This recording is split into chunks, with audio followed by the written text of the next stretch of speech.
Welcome to the Right to Reason, episode 22. I am your host, Robert Stanley. One of my favorite YouTube creators is a guy named Thomas Westbrook. You know who he is? Well, I can tell you that you probably do, even if the name doesn't ring a bell for you yet. He's the creator of the YouTube page, Holy Koolaid. And I guarantee you've seen these videos before. They're the ones that are like these goofy little cartoon characters and they make fun of the Bible. So the majority of you probably recognize the name, but for those of you that don't, you're actually already familiar with his work. Go check out Holy Koolaid and you're going to see exactly what I'm talking about. But the reason he's on our show today is because he's made a change, an adjustment, as it were. He's going next level.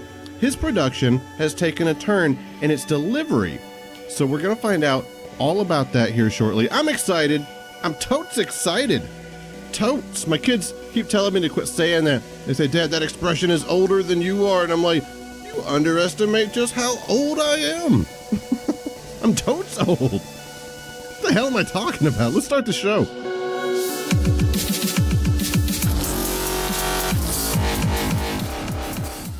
And I think it should be religion treated with ridicule and hatred and contempt.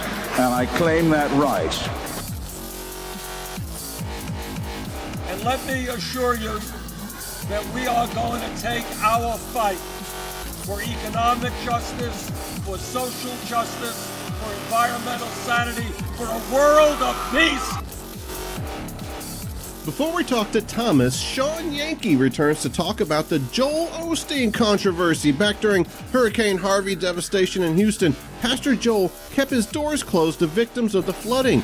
Joel and a bunch of sympathetic media sources are saying that this just isn't true. He was helping them all along. So I thought we'd bring in somebody that specializes in these sorts of topics. Shawn Yankey from the Yankey Show and Conspiracy Theories and Chill joins us and gets down to brass tacks about the topic. Then we'll get inside Thomas Westbrook's head and swim around for a little while. Hey, before we talk to Shawn, I just wanted to remind you that you can get more of the Right to Reason because we are all over the place. Check out our page on Facebook. Find us at Twitter at Right to Reason 1. You can watch me on YouTube where I discuss philosophy and politics. You can also find my book at your local Barnes & Noble titled The Art of the Deal. I'm really proud of it, and Donald Trump said it was the best book ever written other than the Bible. Remember that? He goes to a Christian college and compares his book to their Bible and then reads from, I quote, 2 Corinthians. 2 Corinthians. And these nimwits still can't figure out that he's playing them. Anyway, my mind's all over the place today. Shawn Yankey and Thomas Westbrook coming to you right now. We must guard against the acquisition of unwarranted influence, whether sought or unsought, by the military-industrial complex. Culture is not your friend. Culture is for other people's convenience and the convenience of various institutions, churches, companies. If you base the design of rockets on science, they reach the moon. It works. Bitches.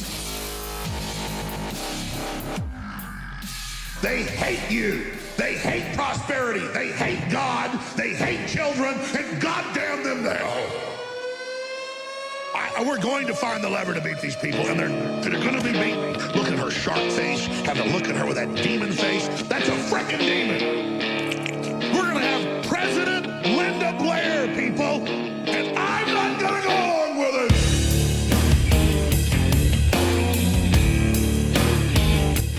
We are not our past, and that's the whole power of logic and reason, is finding out that you can only exist in this present moment. The past is already done. The only thing that the past gives you is either the ability to blame yourself with regret and guilt and shame, or the ability to use the past as an arsenal to get done what you want to do.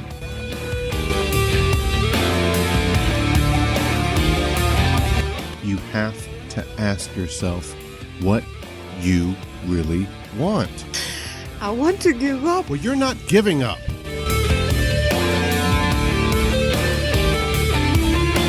Hi, this is Kelly Clements from the Area Optics Project.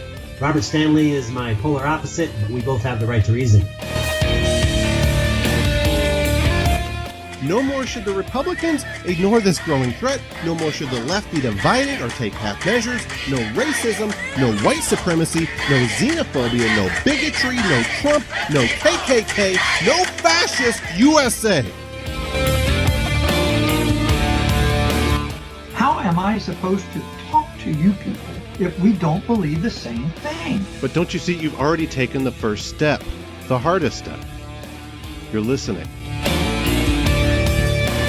This is Jason Camo from A Lost State of Mind, and you're listening to The Right to Reason.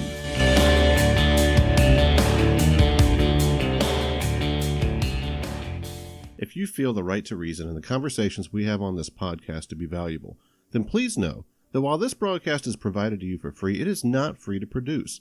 Please visit my Patreon page. It's easy to remember. It's patreon.com/right. There are multiple rewards available to all patrons, even those of you that contribute just $1. You can also find the link on my website at therighttoreason.com.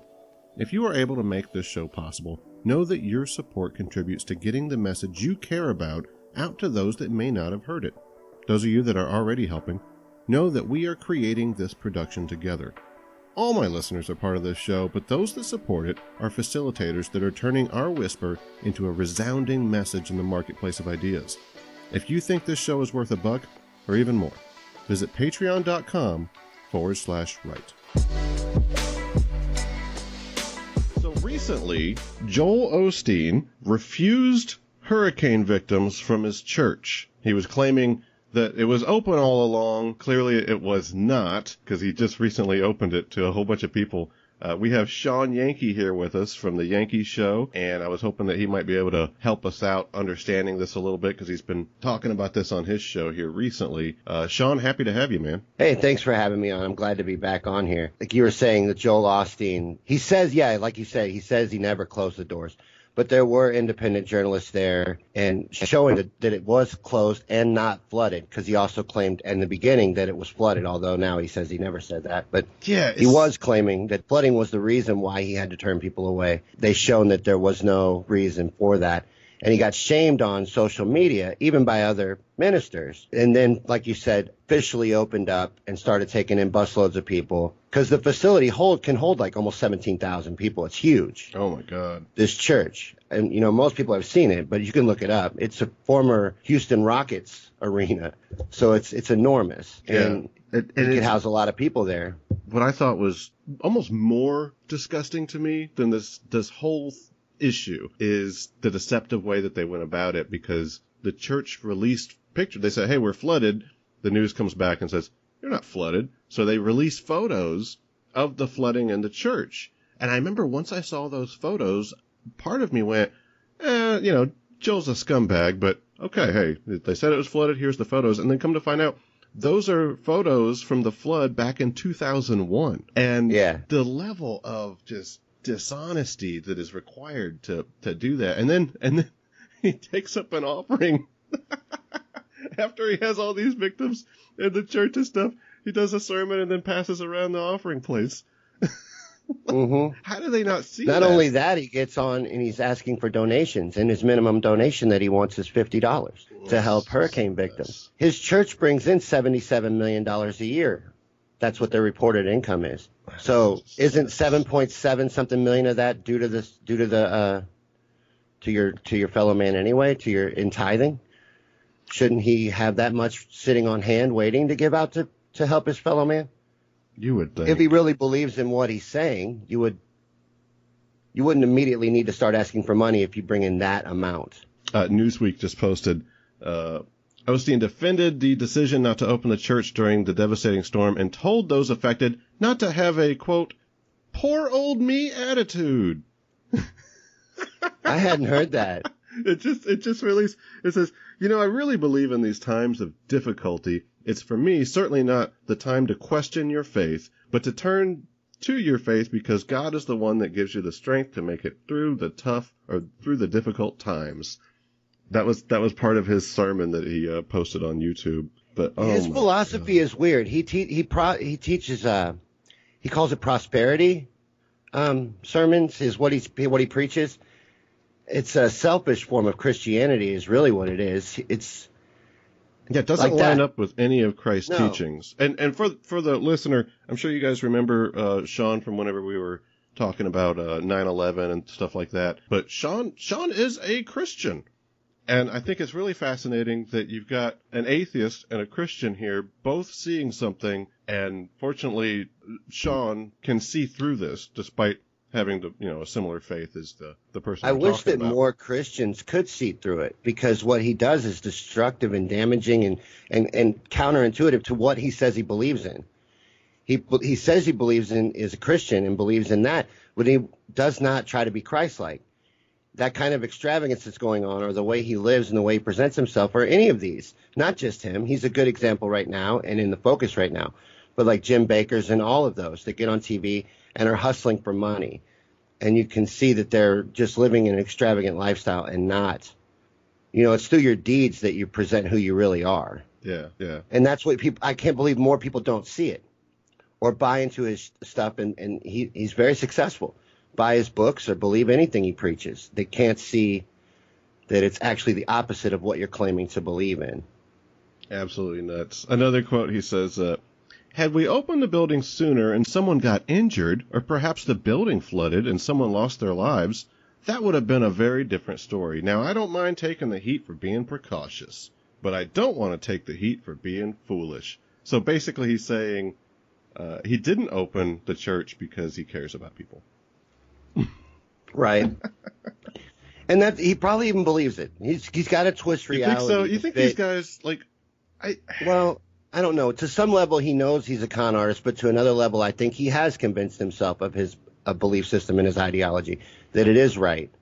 I've had maybe a half a dozen or more apologists on the show. Whether they were pastors or professional debaters or whatever. Right. Christian apologists that were sincere. I think that they genuinely believe this stuff. But guys like Joel, he can't believe what he's saying, can he? I mean, that's just so. I don't know. Yeah, no, a lot of it I know he's running a con, and he knows that.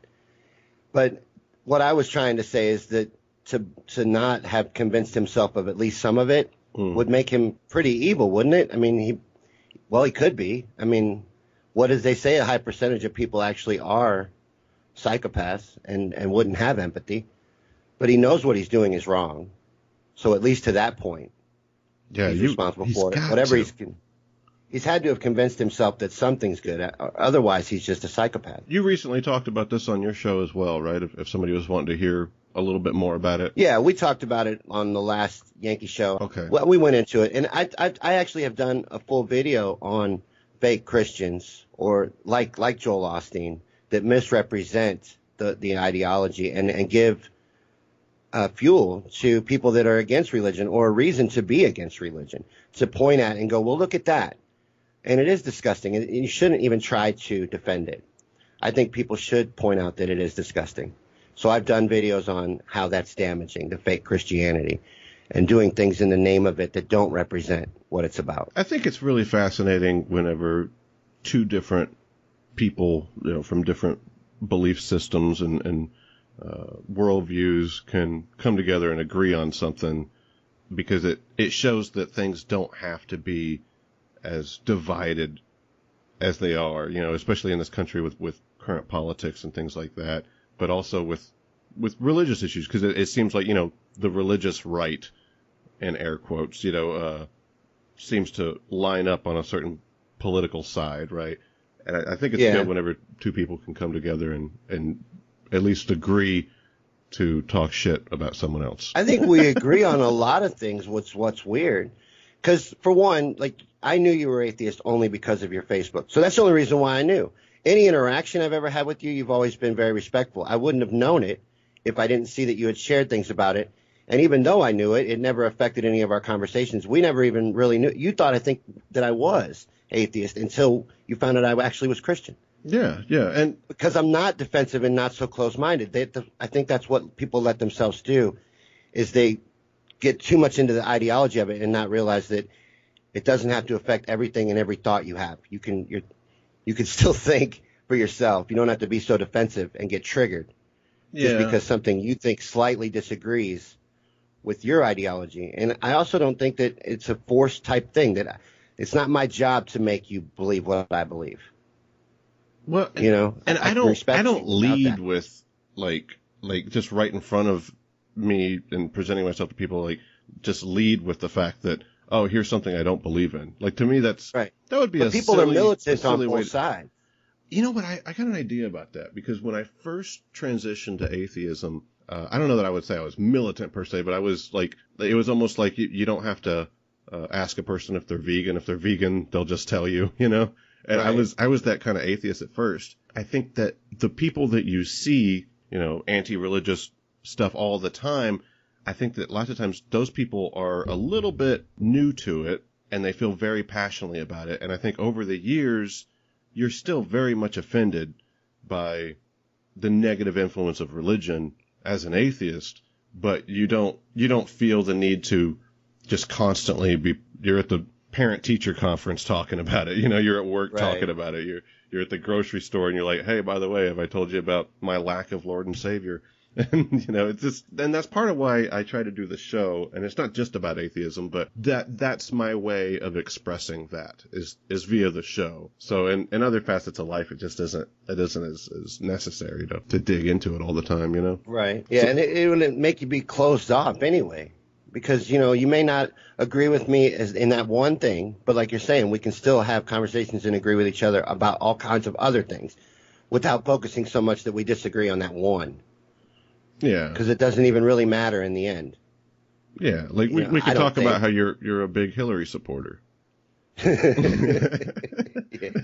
Right. Oh my God, what parallel universe did we slip into? I don't understand how anyone can support Hillary, honestly. And the ones that are so brainwashed that they can't even admit that she's a terrible candidate. You should at least be able to admit that much. Yeah. You know, I was seeing Bill Burr, who I really like a lot.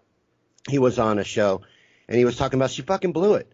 You know, you're running against a guy who says something that should ruin his campaign every day, and you can't win. He compared it to you're playing against a team, and they get 22 interceptions, and you're still fumbling around with the ball, and you can't score. You know, she was an awful candidate. She didn't have any redeeming qualities. She lost. They should have at least realized that. You had a great candidate in Bernie Sanders. You think Bernie would have taken him? Oh, I think absolutely Bernie would have beat him. There's no way Trump could have beat Bernie. Hillary was terrible. What a different country it would be if that had happened that way. Hillary didn't excite anybody, and she wasn't even willing to take any of Bernie's main talking points that we really wanted and at least entertain things like single payer. She was just like, that's a fool's dream. She didn't want to entertain or excite anyone.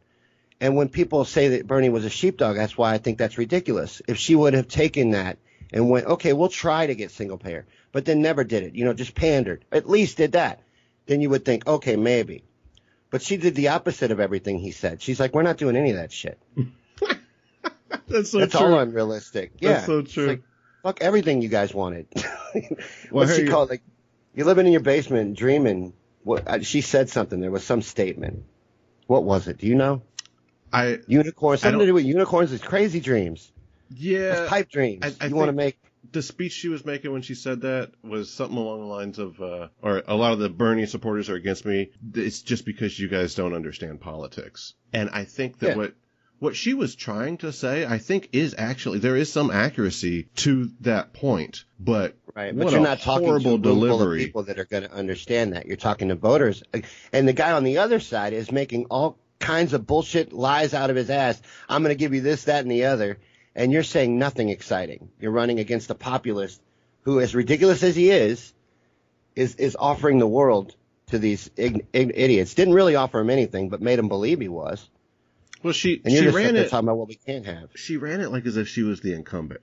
She ran it there like was no way she like this is just going to be a third term of Barack Obama, and everybody's like, this isn't an incumbent election. Like, what are you doing? Yeah, it was like it was a formality. She didn't take it seriously. And they would fake it because she wasn't doing it. They'd fake a gym out to look like it was packed because she just didn't even try. Well, it's always good talking to you, man. And I'd love to keep doing a couple more of these. Just kind of have like little segments where we pick your brain. We'll call it the Shawn Yankey segment or something. Yeah, that'd be fun. That's a good idea. Cup of coffee with Shawn Yankey. Hey, speaking of cup of coffee, tell people how they can buy you a cup of coffee as you say it, or how they can find out more about your show. If you just search my name, Shawn Yankey, on Patreon, if you want to support the shows, and same on PayPal. It's ShawnYankey.paypal.me, however it's searched on there. But just search on PayPal, because I don't have the links in front of me, unfortunately. But I'm on Patreon and PayPal for those reasons. And then I do 3 shows a week on Facebook. Monday is the Conspiracy Theories and Chill show that you mentioned earlier. Wednesday is the Yankee Rant show where we just talk about current events, and at the end we hang out. And then on Fridays, from the Politics and Stuff page on Facebook, I do the Yankee Show, which you also mentioned, which is a news and current events show. And we hang out at the end of that one as well. Cool. Well, thanks for your time today, Shawn, and thanks for catching us up to speed. Hey, thanks for having me on. It was a good time.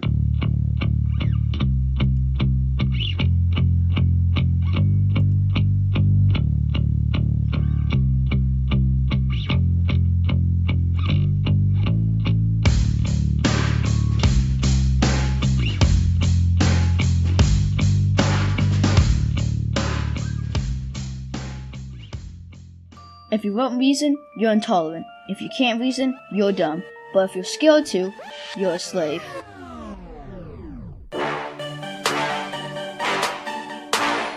Heaven sent my residence is evident, just visiting, blending in, not hiding light, shining it, guiding light, defining it. This vehicle I'm riding in, this soul of mine, divine it is. Thomas Westbrook from Holy Koolaid. This guy makes YouTube videos, and they are hilarious. It's like these cartoony characters that are like they make really philosophical concepts. It's got some deep stuff in it, but he's also kind of funny. So you're watching the thing, and you'll end up laughing and taking notes, because that's actually how I watch most of his videos. Thomas, how you doing, man? Fantastic. Thanks for having me on. Yeah. So is there a website that people can go to that would have the majority of these on there, maybe along with some other blog topics and things like that? Oh, yeah. Aside from the YouTube channel, Holy Koolaid, the website hosts all the content, the transcripts, just about everything there, plus some resources, how to get involved with an atheist community, where to find one, stuff like that. And that's holykoolaid.com. Cool. So I was watching one of your videos, and it was, I can't remember the name of it, but it was about the art.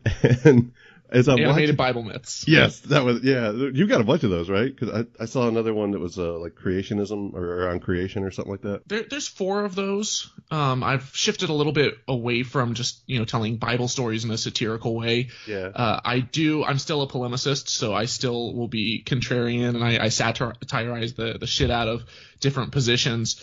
But I've stepped away from just looking at Bible stories specifically, and I try to cover more deep philosophical ideas and topics. Yeah, well, those were hilarious, and the one about the art, it really made me think, because I had to look it up. Gopher wood. I grew up hearing the Noah's Ark story and how the ark was made out of gopher wood so many times, and even after transitioning to atheism, I just I'll reread the Bible and be like, well, this is ridiculous, but I never thought of that one.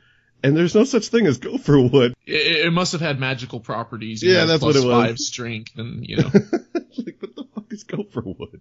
I looked at it, Wikipedia, and it said that it has nothing to do with the North American gopher, and it's never been referenced anywhere else in the Bible and in other writing or anything. They herded up a bunch of poor little rodents and chopped their morning wood off. I'm guessing that is horrible.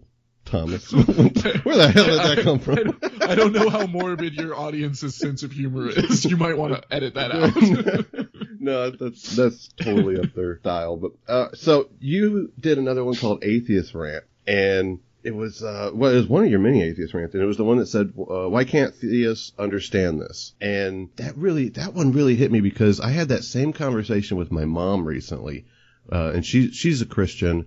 And she raised me as fundamentalist Baptist Christian. I was talking to her about why I was an atheist, and she said something like, well, that's fine. You can, like I laid out like this 20-minute speech on, all the issues that I had, like a very I do this for a living, Mom. So here, if you want to know, here it is, and I lay out like very detailed description as to why I think the way I think about these things. And at the end of it, she says, well, you can reject my God if you want to. And that just kind of made me step back. And your video reminded me of that. I hadn't thought about it in a while. I remember thinking, like, are you rejecting any other gods? Like right now, are you rejecting the God of Islam or the God of, whatever, You don't have to reject someone in order to dispel a particular notion that they hold. So, for example, if someone says, hey, I believe in Santa Claus or Bigfoot or the Tooth Fairy, you can look them straight in the eye and say, that's crazy, that's ridiculous, but I still love you as a person. I still accept you as a friend. Yeah. And failing to see that distinction, it's almost like as soon as you walk away from your faith, they feel a certain level of personal rejection because they've made that idea, religion in particular, a part of their identity and who they are. So they, even if they don't necessarily vocalize it, they still have this sense of personal rejection or a personal slight to them just because you don't buy into their deeply emotionally seated belief system. Yeah, I remember in one of your videos you were talking about something similar to that. A coworker had thought you to be, a really sharp, intelligent guy, and then she finds out that you're an atheist, after you stop working there, but she saw your videos. And I've had that same experience with coworkers where they'll say something like, boy, I thought you were a really nice dude,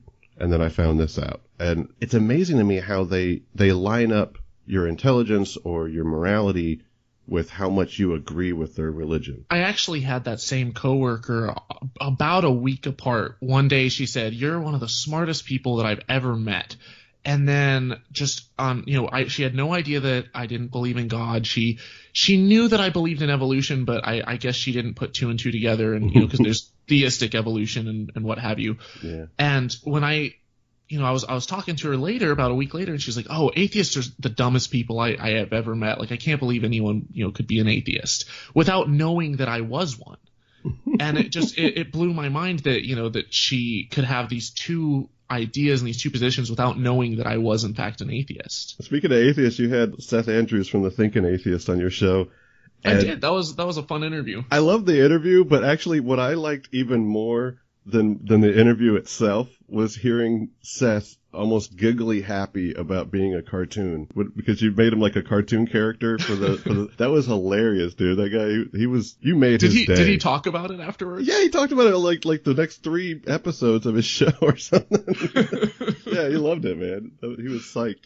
So I thought that was I've been so busy, even some of my favorite podcasts I haven't been able to keep up with entirely. Yes, I'm finding that's really difficult, because I used to watch or listen to all my favorite podcasts just religiously, and now pun intended. Yeah, I'm trying to catch up on them. Like, okay, well, I got to delete this one because I don't have time to get to it, or I got to delete that one. And I'm running out of time with these now. And the other thing is, it seems like this atheist evangelism, or just atheists talking to each other on the internet, just seems to be blowing up like crazy. And like, how long you been doing this? Full time, about 9 or 10 months. Okay, cool. So I'm relatively new to the game. Yeah, you and me both. And you've been doing it longer than I have, though. But like, it seems like everywhere you look, there's another one popping up, And yeah. I remember. Well, I think there were before, because there was, I think around 2008, 2009 was when a lot of YouTubers and podcasters started just springing up where there were none before. And a lot of those channels have sizzled out or stopped. But since we're in it full time now, then we see all of the little ones that we didn't before. Yeah, because we're looking for them. That's a good and we're point. networking. That's a good point. I hadn't thought of it that way. Speaking of your show, you had done one episode, how regressives on the left made Trump Muslim ban possible. And this is one of your more, like, you've got ones that are like hilarious, and then you've got some serious ones, And this was more one of your serious ones.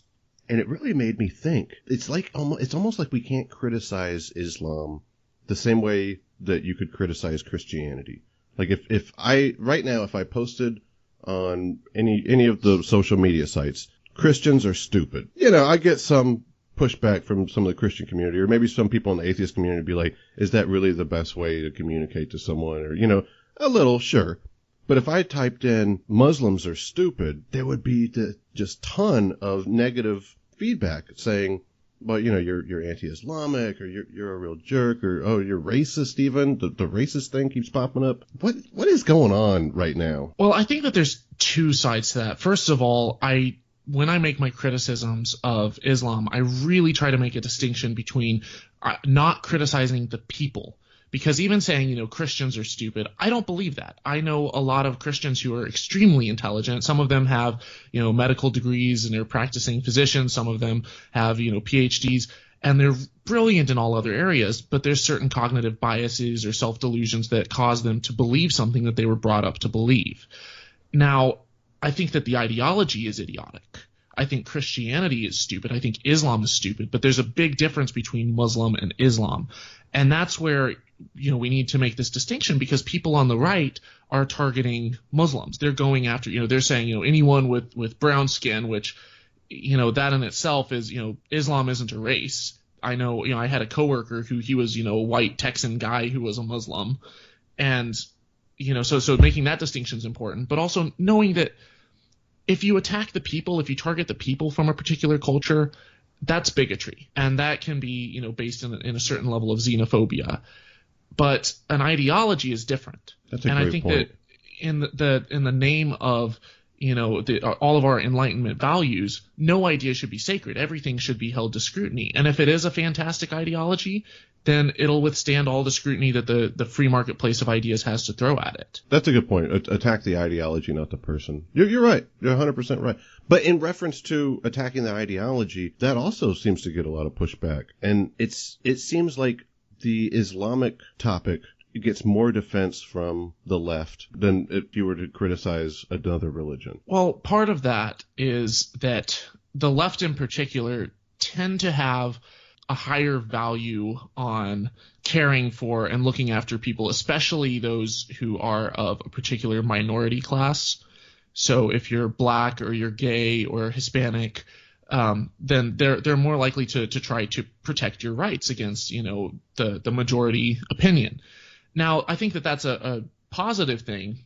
Where I think they are off point, per se, is they look at Islam as a race, as an identity. And as soon as you target it, as soon as you start criticizing it, they're unable to make this distinction. So they jump in and they say, oh, you're an Islamophobic, or you're an Islamophobe, that's Islamophobic. And that's where they're off. That's where they're wrong. Because, Islam isn't a race. And as soon as you start criticizing Islam, they're like, well, what about Christianity? What about the Crusades and the Inquisition and all these horrible things that happened in the Bible and in the Old Testament? It's just as violent. And, I'm an atheist. I don't have to pick my favorite pile of horse shit. I don't have to choose between the shiniest turd. I reject all of them. And if they all have negative aspects to them that are causing people to go around carrying signs that say God hates fags or throw gay people off of buildings, then I'm going to go after both of them just as viciously. Were you always an atheist, or did you used to be a Christian? No, I was as fundamentalist of a Christian really? as you can possibly be. Yeah. Like, did you do the Christian camps and they sing on Sunday morning and stuff like that? Well, I was a missionary kid. Oh, wow. And I grew up overseas, and I traveled, and I went to missions conferences and stuff. I was every single day I was in church. I am so sorry to hear Sunday that, school. You went through it, didn't you? Oh, well, I actually had a blast. I really enjoyed it. Really? And I don't think it's true. And in retrospect, I look back on it and I'm like, okay, this was all complete baloney. But I understand why I was taught that. I understand how ideas propagate. I understand how they spread from one generation to the next. And I really didn't have a bad experience. I didn't have a bad childhood. My parents were very loving. There were aspects of it that I think were somewhat damaging, and I'll discuss those in my videos. But I did the full shebang. I went. I was a missionary myself. I was a youth pastor. I was a church band leader, a church camp counselor for 2 summers. I was in a Christian fraternity. I went for 1 year, I was at a private Lutheran school, and then I transferred to Texas A&M. But yeah, I did just about everything you possibly can within the Christian faith. Was that around the time that you transitioned to atheism? Was whenever you went to A&M? It was a couple years in. So while I was there, I was still very passionate about God and Jesus and, following the Bible and everything. And about, I want to say my junior or senior year in college, I really started falling in love with science. And I've always been an autodidact. I love to learn. I'm a self-learner. And so I'd have a research paper that would be on immigration, and I would be, I'd be writing about, immigration from Mexico to the United States, and I somehow get caught off on this side trail where suddenly I'm going through watching videos about Islamic immigration into Europe, or various, socio-political conflicts between Palestine and Israel. And I would just spend like 10 hours just like, and suddenly realize that I still have a paper to write. Yeah. But I was very, very curious about science and evolution and abiogenesis and why people actually believe this. And I wanted to know, because I figured if that's true, if all of that stuff is true, then I want to go wherever the truth leads. And if it's not, then, you know, my truth, my biblical upbringing would withstand any kind of scrutiny that I threw at it. That was my experience as well. I had a lot, just as I'm sure you did, but I had a lot of doubts even before going to college. But once sitting there in a biology class, and it wasn't just my religious views. It was. I remember I was in biology, and the teacher said something about global warming, and I raised my hand. I'm like, climate change is a myth. This isn't politics, sir. This is science. And like everybody just kind of looks at me like, oh, he's one of those, and the professor just totally destroyed me. Where like he's still talking to you, and you're just looking at your textbook at that point because you don't want to make eye contact, and like, but that was good. It was good, and I appreciate it. I remember semesters later going back to him and saying, thank you, thank you for showing me this. You could have been a little nicer. You didn't have to say that about my mom, but either way. But still, it was. Well, I found that a lot of times when it comes to the discussion about evolution, climate change, and really anything else science related, there's a tremendous amount of misunderstanding among those who deny these things, that deny climate change and global warming, that deny evolution, where they just don't have an understanding of how it works and how science works and what's a reliable scientific study and what's not, and how the process of peer review works. What is a reputable scientific journal? Which journals can you actually trust and why? And when they don't have a simple understanding of how science works, it's so easy to find something to confirm your preconceived emotional biases on the internet. So what made you want to make these videos? I wasn't planning for this to be a full-time thing. I had always kind of wanted to be a YouTuber because I loved the YouTube community, but I didn't think that I would be that big. I thought I would just kind of put out a few videos talking about a particular topic, and if people wanted to like it or share it, they could. But I saw issues that I was really struggling with, things like, how could the God of the Bible be just if he condemns people to a lifetime of hell and torture? Yes. That's not a proportionate punishment. That one always bugged me. Even someone like Saddam Hussein, who committed horrible atrocities against the Kurds as well as his own people, he should be murdered as many times, brought to heaven or whatever, and murdered, brought back to life as many times as he did that to others. He should face all of the torture and turmoil and fear that he invoked on the family and friends of people who he tortured and killed. That would be a proportionate punishment. But even for someone like Saddam Hussein, infinite punishment is not just punishment. And so I wanted to talk about issues like that. Is heaven, if it's really eternal, is that a good thing? Would that get boring after a while? These concepts that we just take for granted as, this is just a wonderful thing. This is just how the world works because the Bible says that's how it works. I wanted to question that and challenge it. Yeah. And so initially it was kind of my way of, I was going to use my channel as a way to come out to my family and explain why I no longer believe. Really? So it was like a personal thing at first, and then it became this public kind of thing. And I also wanted it to be a kind of a tool set that people could use. So when faced with something like an argument, like the fine-tuning argument, I did a video about that.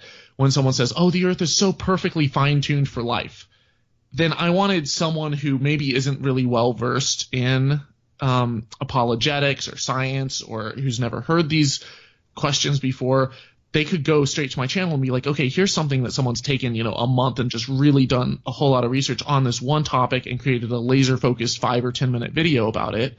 And I can share that, or I can look it up and kind of learn the counter arguments. Wow. And if I figure the more videos I put out there, then, I'll have comebacks for just about every single common creationist argument that someone will face.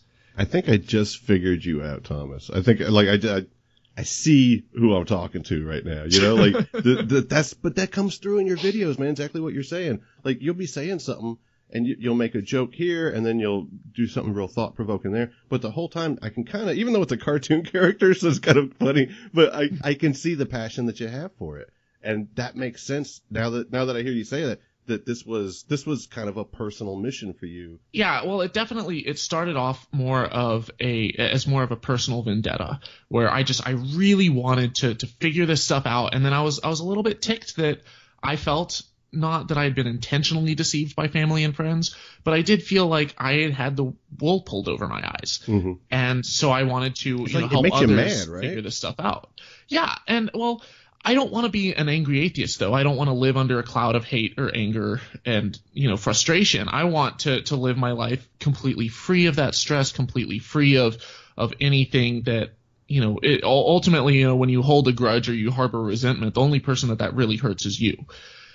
And I wanted to help others who maybe were a little bit more pissed off, a little bit more frustrated, to show them that, your life, you can still have an incredible, amazing, meaningful, purposeful life where your purpose comes from the bottom up rather than the top down, and where you can make sense of this world, and where you can have an incredible, just full, rich life without religion. And I've had emails from people who have told me, thank you, you've really, really helped me to figure this stuff out. I had one guy who sent me an email and he said that, he was feeling suicidal.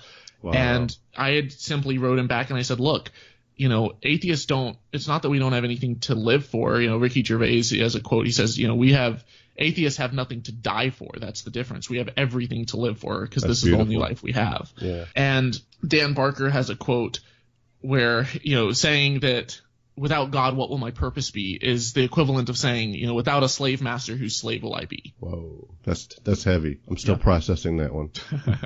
Were there any apologetics that you've heard that you thought might be better than others, or any claims or defense of the Bible that you thought, okay, that one's not bad? Well, I think that the fine-tuning argument is one of their strongest because, it does, when you really start studying, the different constants of the universe, it is kind of a narrow window.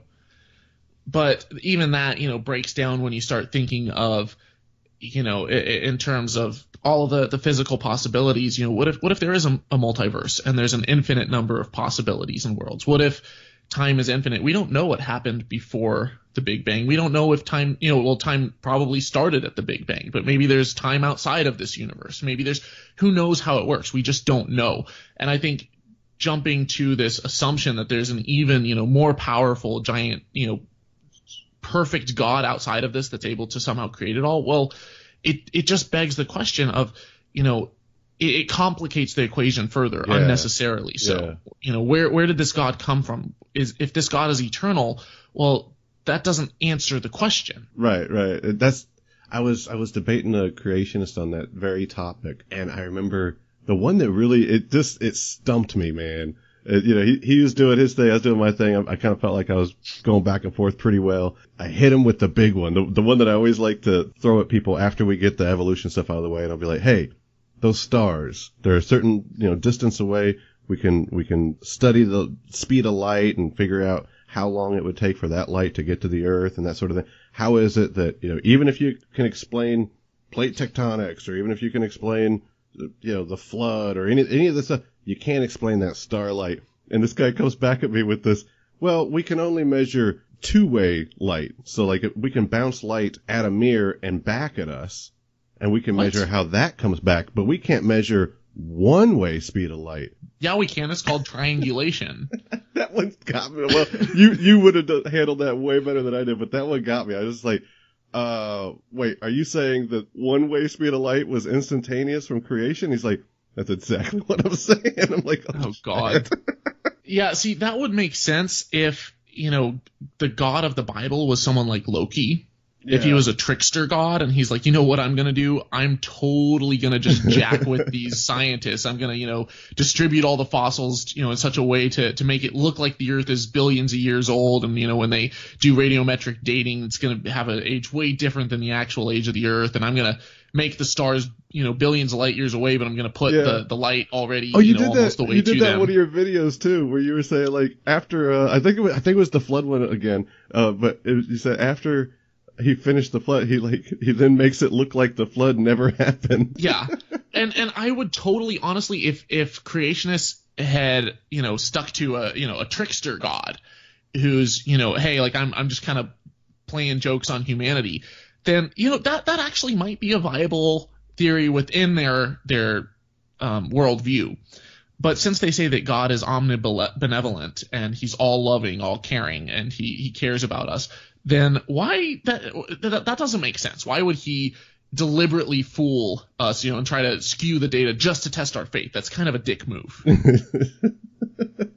Well, it wasn't. It was Satan that put all the fossils everywhere. So. Oh yeah. Well, I mean, if that's the case, then God at the very least is complicit. Why did he let him go into the Garden of Eden in the first place? That just never made sense to me.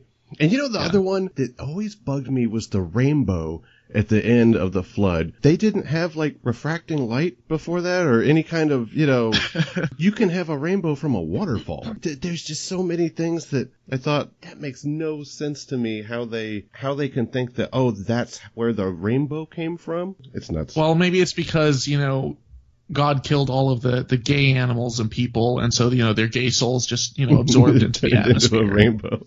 The cheetah, the gay cheetah. All right, any other like funny parts of the Bible that you're looking forward to putting into new videos in the future? Well, I've kind of had a hiatus on the animated Bible myths, so there's not a specific Bible story that I'm thinking of doing. If I did one, I had a lot of requests for the story of Elijah, or is it Elisha or Elijah and the she-bears? I think it's Elisha. Oh yeah. Where essentially there's a couple of kids bald man or something like that. They make fun of him for being a bald dude, and so he calls down from heaven, or calls out to God and summons these she-bears that come and just completely mutilate and destroy these children. You should make that one like extremely violent. Like, what was that book that came out that was it was like Bible stories for kids or something like that, but it wasn't really for kids. It was like super violent images, or actually show and it'd have all these bodies just floating around next to Noah's Ark. You should do your she-bear one, just extremely but like cartoony, just Kill Bill style. Yes, that would be hilarious. That's funny. So just oceans of blood. You were saying that you kind of took a hiatus from that. I saw in one of your videos, you actually discussed the origins of morality. And that was a fun one. Yeah, like you're getting into some heavy stuff now. Is that where Holy Koolaid is going? Is that the way that it's progressing? Is it getting more serious? Well, I want to, because honestly, I think a lot of these questions, does a God exist? Some of the goofy Bible stories and stuff, that's low-hanging fruit. Mm-hmm. That's stuff that, you can start poking fun at. Just, start a YouTube channel today and start talking about this stuff. When you start really getting deep into philosophy and, what are the ramifications of, adopting a moral system like rule utilitarianism versus, Kant's categorical imperatives versus divine command theory, then you're starting to get a lot deeper. But a lot of times philosophy is talked about in such a boring manner. People, it's professors and, with college doctorates who are, sitting over, holding a cup of scotch and ranting on about, some intricate, tiny little sub-theory of some, philosophical concept. And I want to break it down in a really fun and interesting way where I can take fascinating topics of, how did morality evolve evolutionarily?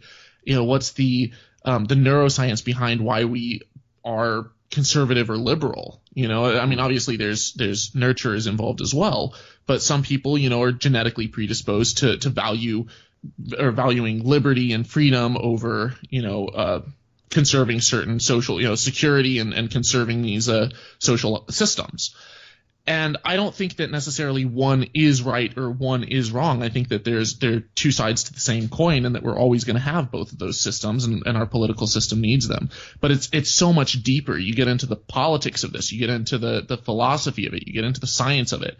And if I'm going to have these discussions, if I'm ever going to become, a public figure to the level where I'm going on mainstream media TV shows and stuff. Right. If I'm having these discussions with someone like Sean Hannity, I want to be able to have a full set of arguments in my tool set that I have researched thoroughly. And when I make a video like the one I did on morality, just spending hours and hours and hours and hours, not just researching it, but then recording it and then, listening to it dozens of times as I'm editing the audio, and then as I'm editing the video, and then, when I put it out, I'll watch it and try to, learn from it and, take something out of it. I come away from that with a much richer understanding of this stuff than just, having watched a video once on, a TED Talk or a YouTube video. But you're going to kill them whenever huge... that finally happens. Because, I mean, you've got like every one of these topics. And you mentioned the conservative liberal one. Is that one that you've done? Because I hadn't seen that one. Or is that one you're working on? I mean, I touched on it some in my video about the regressives and Trump.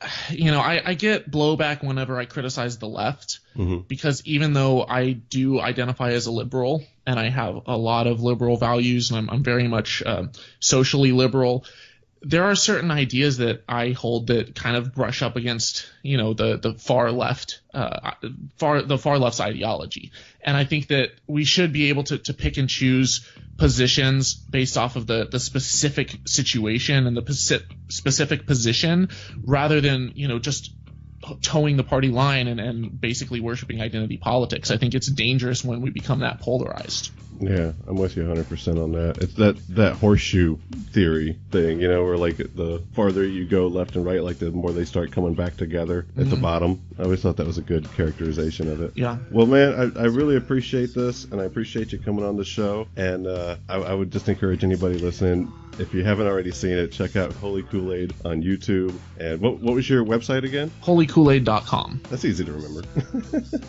I hope so. Cool. Any other ways that people can find you? Twitter is at Holy Koolaid, Facebook.com/Holy Koolaid, and then I'm all over. Like, if you just go to my website, there's all my social links, but I'm on Snapchat and Instagram. It's Doubt and About, and I'm Pinterest, just about everywhere. Do you have a Patreon also? I do. That's if you want to support me on a per episode basis, www.patreon.com/Holy Koolaid. And I take PayPal, Venmo, and Bitcoin donations as well. Cool. Awesome. Well, Thomas Westbrook, thank you so much for your time. And that was a lot of fun, dude. Yeah, thank you. And thank you so much for what you do.